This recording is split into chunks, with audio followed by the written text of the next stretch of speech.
Please welcome Andy McNamara. Lucky today to get to moderate a panel on The Last of Us Part 2. And so without further ado, I will introduce people that I know it's a little cliche. I don't think need introduction. We have Neil Druckmann, writer, director. We have Ashley Johnson, plays Ellie. And we have Troy Baker, Joel, The Last of Us. Hey. Welcome, welcome. Oh my living God. That's a lot of people. We love you! Woo! So I think everyone was as surprised as I was this morning when they showed us Last of Us 2. So I think the first thing we should do is we should watch the trailer again and let's do it. All right, let's see it. This place is packed. That's crazy. I think they've got it here somewhere. Thank you. So do I, right? So, Are we just watching ourselves, guys? I mean, we can pantomime it, but I don't know if it'll be as good. Let's just act it out, Troy. Let's do it. What are we doing? Oh. Are we talking about how we were backstage? I'm sorry? Were we talking about how we were backstage? Yeah, I mean, I believe we were talking about this. Two words. First word sounds like... Yeah, exactly. I'm going to hold my Wait, phone did you on ask my a head. question, or are we going to watch the... I thought we were going to watch the trailer. Okay, okay. Are we going to got watch it. the trailer? Do, but going this is going great. to be firing over. So Here we go. Yay.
The valley of the shadow of death, and I fear no evil because I'm blind to it all.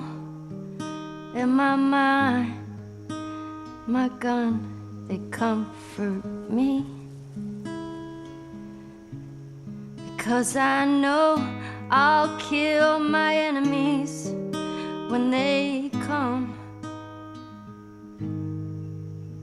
Surely goodness and mercy will follow me all the days of my life, and I will dwell on this earth forevermore. Said I walk beside the still waters and they restore my soul. But I can't walk on the path of the right because I'm wrong. No, I can't walk on the path of the right 'cause I'm wrong.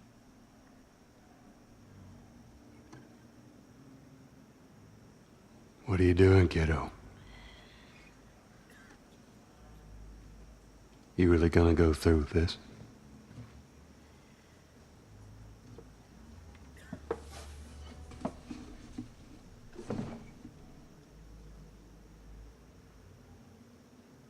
I'm gonna find. And I'm gonna kill every last one of them.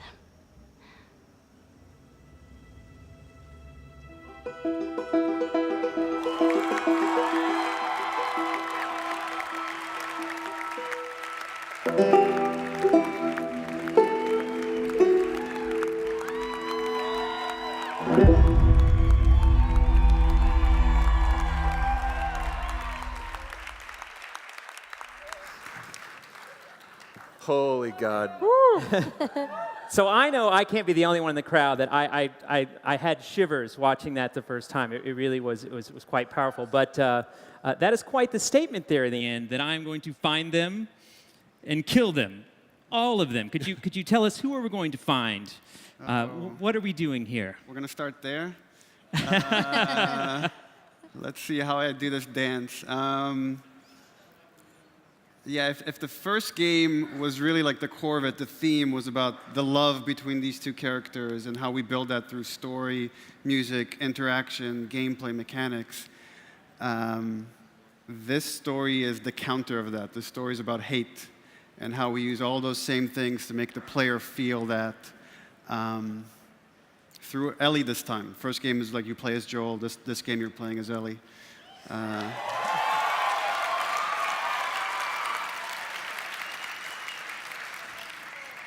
And that is all I'm going to say about that. I kind of figured, but I knew I needed to ask. So, for you two, I mean, I know from playing the first game, it was a powerful experience, and the characters are just, I mean, they're in a good way taxing to play. The world is always heavy on you. How does it feel to be back as I mean, Joel and Ellie are two amazing characters. What's it like to bring them back to life? It's so good. It's just, I think when we were shooting the trailer, it's amazing how fast we jump back into it. And I knew I missed playing her, but I didn't realize how much. And I think we've also been waiting for this day since the day we wrapped the first game. And I'm so glad it's here. Sorry. Oh, Ellie. I'm so glad it's here. It was, today's been incredibly emotional for all of us, and I know that this is a day of celebration for everybody at Naughty Dog, because this has been just tireless work for everybody, and all of us have been trying to keep it under wraps, but it's exactly what Ashley said. We kept asking, when are we going to do this? When are we going to come back? What's the story? And I remember the first time that Neil actually sat down and kind of said, okay, here's what I'm thinking. And we were at the BAFTAs. We were standing outside of a bar in London. And I was just, it was so weird to hear about this thing actually maybe being real. And that's one level of it. And then okay, we're going to go in, we're going to shoot the trailer, and that's another level of it. And the first time that we walked back on stage, and it wasn't Ashley there anymore, and it wasn't Troy, but it was Joel walking down that hall and finding Ellie. It was overwhelming. And I'm not using a platitude. It literally was overwhelming to be in those shoes again. And I don't think that I'm Joel, or that Joel is me, Ellie isn't Ashley, Ashley isn't Ellie. These are two real people to us. These are flesh and blood characters that every once in a while they're kind enough to just let us see the world through their eyes. And to be able to see the world again, and specifically that world again through Joel's eyes, was, my heart could barely hold it. And today, sitting in the crowd with you guys and experiencing it for the first time here, we were in tears, and there's nothing that made it feel more worth it. All the lies that we've had to tell over the last 2.5 years. Oh man, I lied so much. Lied so much. But when we heard your applause, when you saw that Firefly logo, and when you saw Ellie, and you heard her voice, and you heard Joel's voice, we can't thank you guys enough, because that made every second that we've had to wait worth it. So thank you.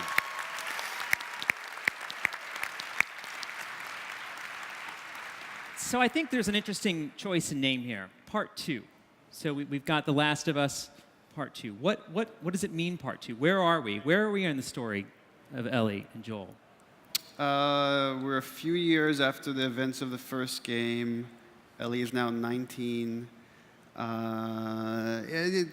So much thought went into this, and I know there's a lot of people that feel this trepidation about coming back to these characters and revisiting what that ending means and worrying whether that's going to spoil the first game. And you have to understand, we feel all those things as well. Like, no one loves these characters more than we do, and we would not do this if we didn't feel like we had the right idea.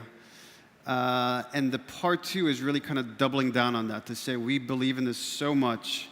We're not trying to avoid it, and like, I've played with so many of the ideas that had different characters, and it never felt right. The Last of Us is about these 2 characters specifically. So yeah, the part 2 is, it's saying this is going to be a larger story. This is a complementary story to the first game, but the 2 together are going to tell this much larger tale. And all I ask is the fans of the first ones, put some faith in us, trust us, we're going to do right by you. So. Damn straight.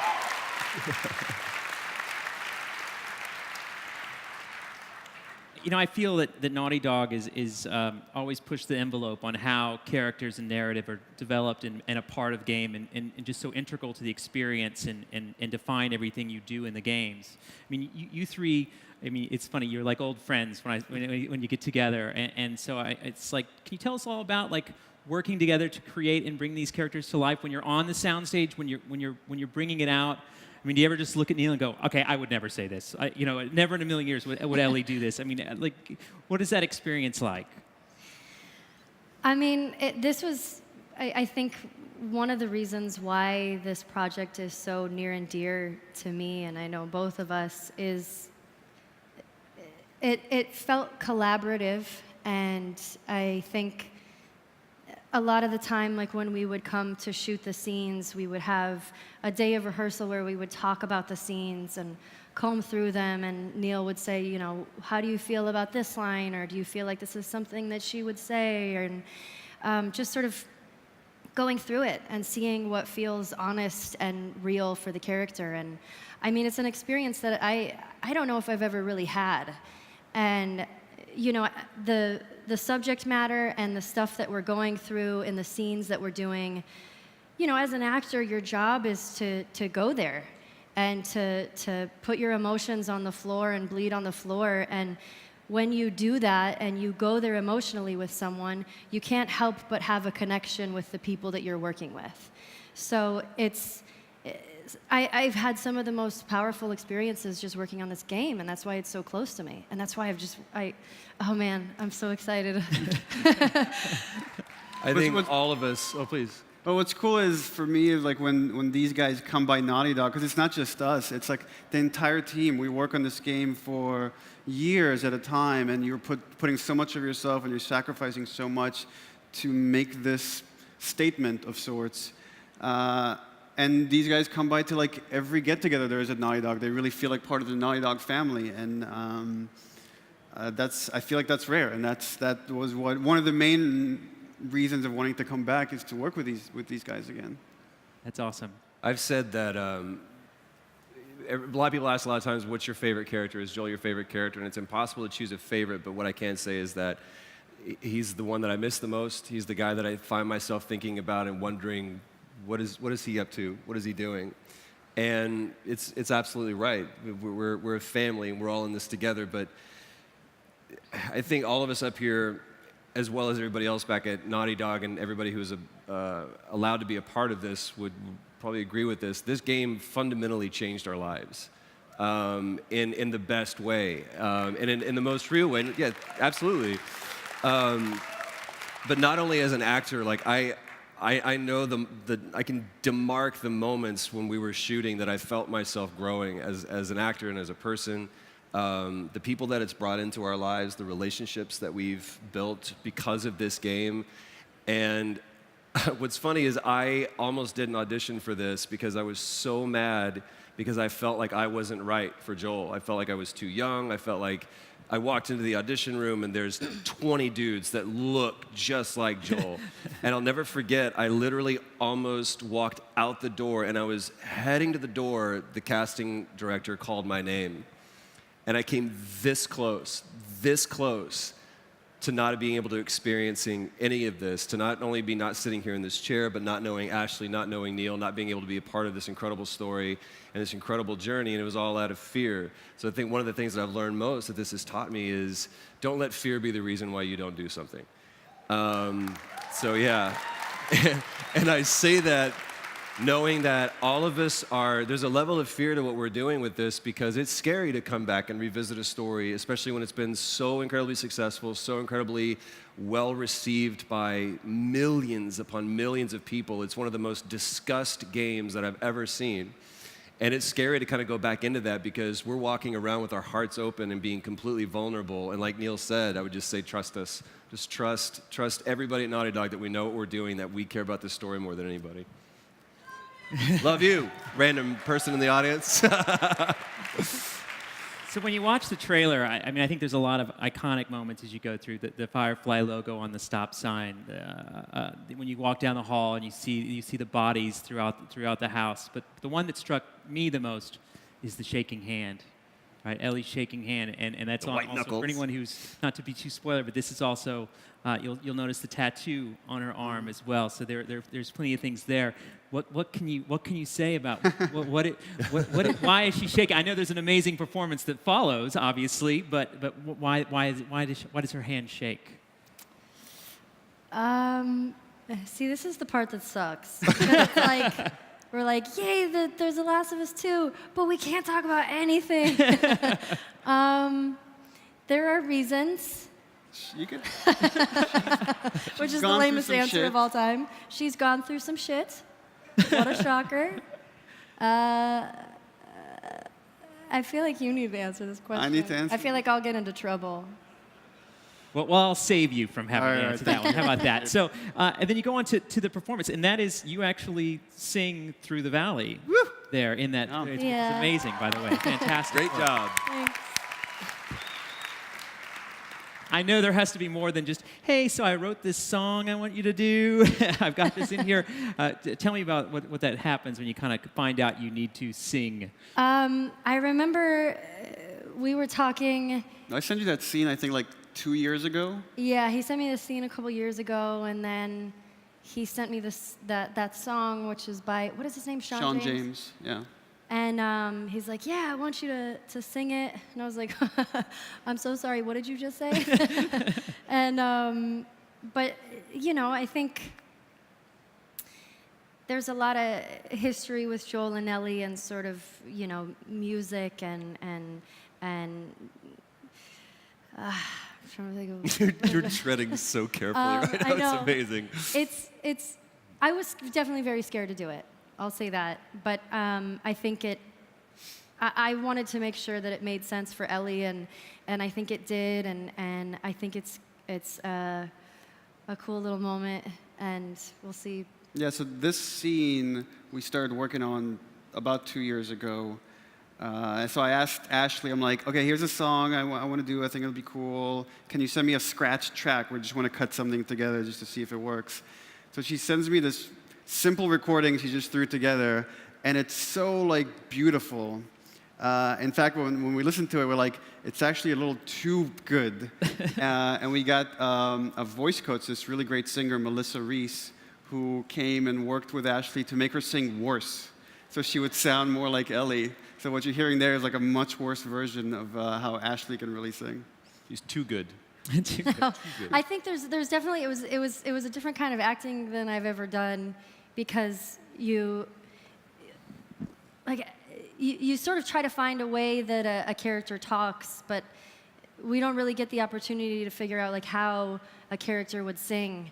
And Melissa was so great with that, sort of figuring out sort of the roughness and the edges of some of the notes, and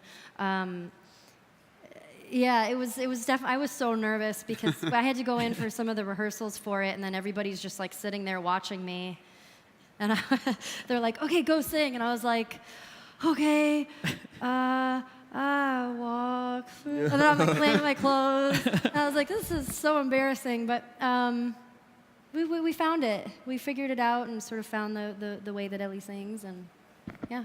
That's great. Well, I got a little insider info that this is a new set of performance capture that you guys are using for this game. I mean, that you've taken it kind of to the next step.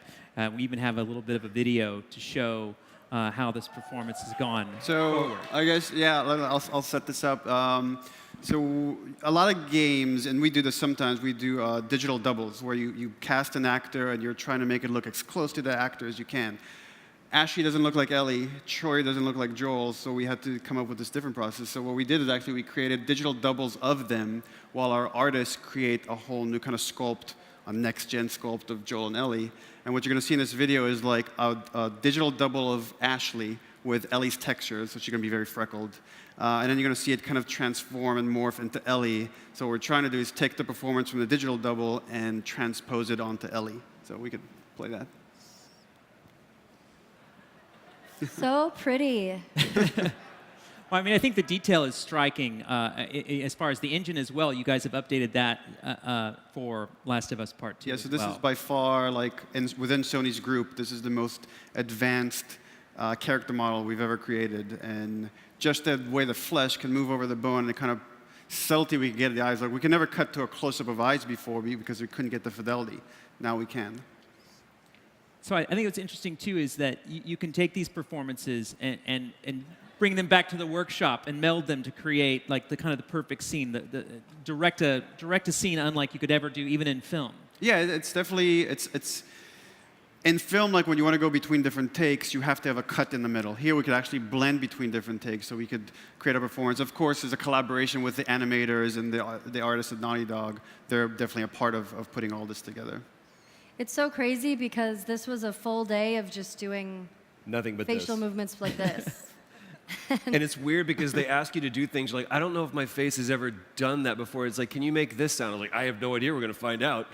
Yeah. But it's crazy because we spent hours on like just lip purses and stuff like that, or blinks or swallowing, and they would shoot it in like something like 150 or 200 frames a second just to get what your face looks like when you swallow, which is crazy to think that that video exists out in the world right now.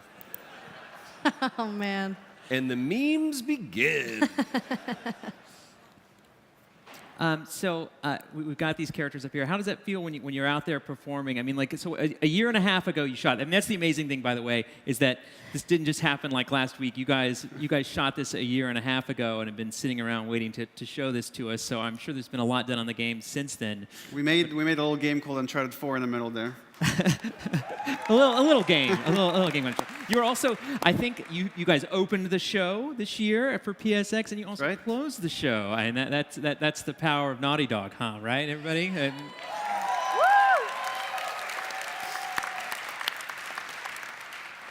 But just real quick, I'll say there was a big discussion within Naughty Dog and Sony about where should we show this Last of Us 2 trailer. Some people were saying we should wait until E3. E3's bigger. But we're such fans of PSX and being here with the fans and sharing it with you guys that this was the venue for it. There was no other option. So in the last game, we obviously played both characters. Can you give us any kind of hints as far as the gameplay, as far as like where will we be? Is Ellie our star in this one, where Joel was our star in the first? Or Joel was a star in the first. Ellie's a star in this one. Ellie plays different from Joel. I'm getting into risky territory here.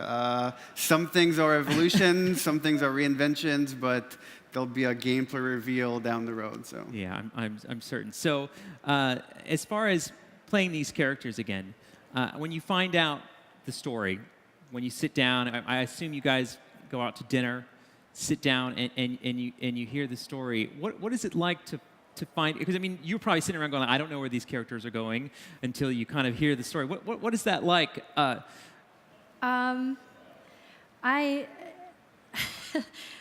It's heavy. It's heavy. I think, I know we're saying it over and over again, but there is such an attachment to these characters in this story and everybody at Naughty Dog, and there was, you know, it was like a cocktail of emotions of just being excited to get back into it. I cried just because I'm just emotional all the time. But just like I actually remember this. So, like, we went to a restaurant, and I was like, okay, so we're going to do this DLC called Left Behind. Let me kind of tell you what we're thinking, and that's where we discussed a lot about Ellie and her sexual orientation and who she is. And so we kind of walked through the whole story of Left Behind, and Ashley's crying at the end. People are looking at us kind of weird, like, that's fucked up. This guy brought her here to break up with her or something. And then I'm like, well, I have one more story I want to pitch you. It's still early, we're working on it. And I walked her through the story of part 2. And she's like bawling by the end of it. like, it's too much. Don't tell me this now. But it's just so great. It's just so great to be back. I mean, I can't say that enough. I think for me, and again, this is not just like one sit down and let's run over the story with you. This has been a conversation that's been ongoing. And typically in our conversations, it starts off with Neil saying, let me ask you a question. What if, and there's this amazing thing. And so to me, I don't remember just hearing the pitch. It's more about the fact that these guys have allowed Ashley and I to be a part of this conversation, and we've seen the evolution. We saw the evolution of the first game and where it originally was supposed to end and then where it ended up being, which to me is the most honest, most perfect ending to a video game I've ever seen, ever. And which has lend itself so well to what does Ellie know that Joel lied to her, and what does the okay mean? What happened immediately after? And when we did the One Night Live thing, it was great because we kind of got to dip our toe in that water and see what that felt like a little bit in the scene that it's not in canon, and Neil said that specifically. It's not something that, this is something completely separate. Huh? Yeah. Go ahead. You said this, like, this isn't canon, this is just something here for tonight. Let me lose my train of thought. But again, it's great to be a part of the conversation, to see how far it's come. And again, the trust that we have, there's so much trust between what Naughty Dog trusts with their actors and how much the actors entrust to Naughty Dog and everybody else who's going to do this. They have hired us and they trust us to give them the performances that give you guys and give us as gamers the kind of experience that they want to tell. And then we trust them to take what we do and execute that. And so it's just this great symbiotic relationship. But for them to bring us in so early on, and for them to bring us into the conversation, allow us to see not only how it'll end up, but where it started from, I think is one of the reasons why we feel so attached to this, because we have grown with these characters and we have grown with this story too. Yeah, I mean, they're definitely memorable. Yeah. So at Naughty Dog, I mean, I know you guys are always trying to see how do we do, one up our previous game, and how do we do that? And I think the original Last of Us has scenes like the giraffe, I think, that sticks with people. You go like, okay, we're gonna make part 2. Oh my God, we've got to update. We've got to one up that. I mean, how do you approach looking for those moments that define a game like that? I mean, is it as simple as like these are going to be defining moments, or do they find you? It's different for a sequel than the original, because the original you don't have a lot to draw from. It's all kind of fresh ideas. And with the sequel, you could easily fall into the trap of like, okay, the first one was great, and you start operating out of fear of like, okay, we need the giraffe moment, we need the winter sequence, we need the guy that's going to be like David. And I've definitely felt that, like, I don't know if these scenes are going to be as good as that, but you kind of have to ignore all that and say, okay, what is this story? What are the moments for this story? Where are the characters now? They're very different than the characters they were in the first game, and just honor that. Like, there might not be a giraffe sequence, there might not be a character like David, but there will be different moments, and hopefully they resonate as much as the ones in the first game. Yeah, and I know we all want. Can we play it tomorrow, please? Can we just hurry up? And it's available now. I know that's an important thing here that you guys are showing this and sharing this very early. I know you have a lot of work. You did just finish Uncharted. Do we have any idea when we would maybe see Last of Us Part 2 in our PlayStations? We have an idea, but we've learned now several times, not to say that publicly until we're confident with that idea. So we're going to hold off on saying when it comes out for a while. The future. It's in the future. So I learned something interesting from you the other day, which was that you had the ends set for both Left Behind and the original Last of Us, and as you got towards the end of production and you found yourself kind of getting to the end, that you wanted to find more, that you wanted to get more out of that. So I mean, you guys don't just sit down and make one scene a weekend, do the whole game, see ya, we'll come back. So how is it when you come back together, when you're trying to fill in the gaps, when you're trying to find each scene in each area? How do you define that, and how do you like revisit and bring that energy back to that scene when you're like, we're going back and doing it again? I think it's important, not just working with actors, but the entire team, that everyone has a full understanding of what is the experience we're after. And in very simple terms, what is each beat about? Like when Joel and Ellie are in Pittsburgh in the first game, it's really about the first time Joel is trusting Ellie as an equal. So we're like, okay, what are the kind of set pieces that could get us that?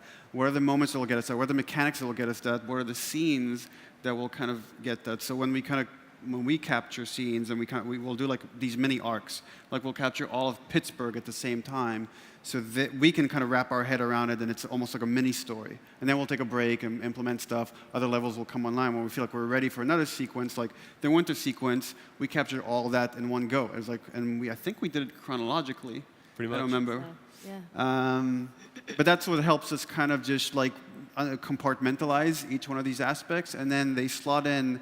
As long as your plan is good and you've thought things through, then they can slot in pretty easily with minor adjustments as you're trying to fit it all together. So when you have to get direction from Neil, is he a tyrant on the set? No. No. It's Best. There's this great shot. My wife came to set one day, and she's a fantastic photographer, and there's a shot that she got of Neil and I, and it's from behind, and it's Neil talking to me, and I'm gesticulating just like this, and it was I think it was when we were reshooting something, but it wasn't the Sarah scene, but it was something else. But Neil's never been afraid to have a conversation with you and ask you genuinely, what are you thinking? How do you feel about this? Or we need to find a way to get there together. And again, even like we talked about bringing in the conversation, that continues when we're on set together. There's absolutely nothing about a tyrant. He's open to anything. There have been so many bad ideas that I felt really passionate about, and he's been kind enough to let me try them out. And he's like, cool, okay, you got that out of your system. Do you want to go back to the way we were doing it? But no, you're the greatest director I've ever worked with, man. Aww. True. Anybody who's an actor would be privileged to work with you. Yeah. I didn't actually think you were a tyrant. I think the more you do this, the more you get confident in knowing that you don't know what you're doing. So it really is about play. Like we come in to shoot these scenes with an idea. It's like, okay, we think this is how it's going to work. But as you get it up on its feet, you find and discover different things, and you want to remain open to them. So when we sit down, like we'll do a scene, and then we'll talk about, okay, this part, what if we played it this way? And let's just see what happens. And a lot of times that's like, we'll talk about it and then just say, let's just see what happens. Let's just see. And hopefully we find these little kind of magical moments that then help make it for a richer story. Yeah. He's hands down one of my favorite directors I've ever worked with. I think because it's just an open. It's so fun. It's so fun working with you. And so I think it's why I've missed it so much, because I think we've built so much trust between all of us to try something that might turn out to be stupid, but he still gives us the freedom to do it. And most of the time he knows. Like he'll come over and be like, I know exactly what this is missing. He won't say it, but he'll be like, try this. And then you're like, oh my God, yes. You think I know. I don't know. You know. I think about like the ranch house scene. I love talking about that one where Joel finds Ellie up in the room reading the diary. He's like, is this what little girls, is this what their problems were? And we worked on that scene for hours.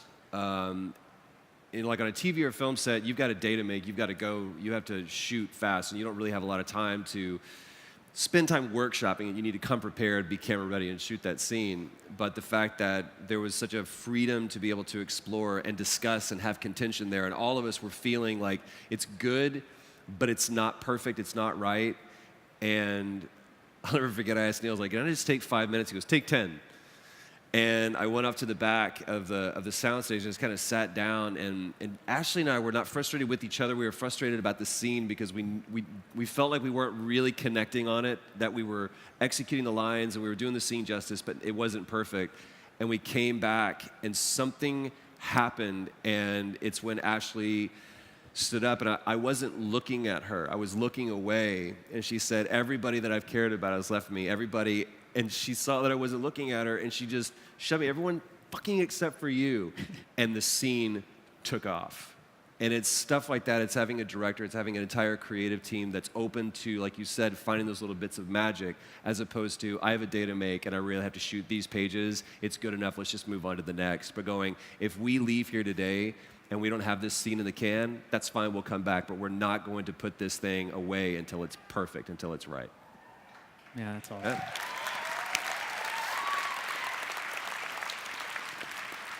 So as you said at the beginning, it's a story about the performances, the game, the gameplay, and also the music. Can you tell us anything about the music? Do we have Gustavo returning?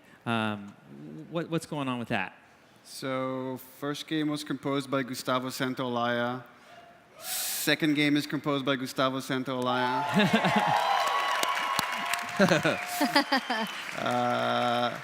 He's really amazing. He's like a good friend of mine at this point. Again, we've been talking now for like a couple of years about this project. He's never done a sequel for anything he's done, and he's so prolific and so good. And he has these passion projects, and he just picks and chooses, doesn't care about money. So he started writing some new themes for us. And for this trailer, you heard like some new theme in the beginning, and then a new rendition of the original theme at the end. But I think we have a short clip that we cut of a new theme for the game that we're going to play for you. And through some concept art in there that nothing is too spoilery, so you get to see some new stuff. We have it? Whenever.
I think it's one of the things that I've had the luck of. I mean, I met Naughty Dog a long time ago, and one of the things that they've had from the very beginning. What, we're 25 years? You're now 12 years with Naughty Dog. They've had amazing people working there and done a lot of amazing things. But the thing that I hear Neil say, and I'm going to repeat here a little bit, is the passion that runs from every single person at Naughty Dog about their games, about what they're making. And as you can see here from the performers, that same vein runs through those, and I think it shows in the game. And I think that's why everyone loved the original game. And I think that you can already see that passion flowing into this year-and-a-half-old sneak peek into what we have to come for Last of Us 2. I want to thank you guys so much for taking the time to talk about the game today. I would have loved to have gotten more about the gameplay from you. I know that's the secret, but I mean, You want the Game Informer cover. That's what you want. exactly.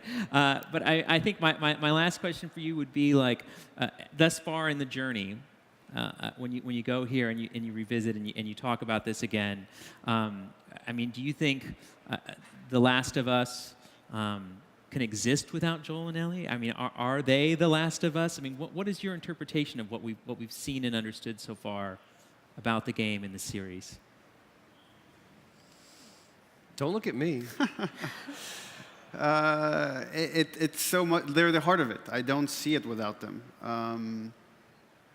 That's all I can really say. It's like they're right. Obviously, we have the infected, and there's the world, and there's all these different factions and how they're trying to eco-survival in this world. But at its core, it's about human relationships, and this being the most important one in the story. So it is what it is. Thank you very much. I mean, we're a little early finishing up, but I think we've definitely explored The Last of Us Part 2. Thank you so much. I appreciate it. Thank you for your time. Our pleasure, man. Thank you. Thank you, guys. プレイステーション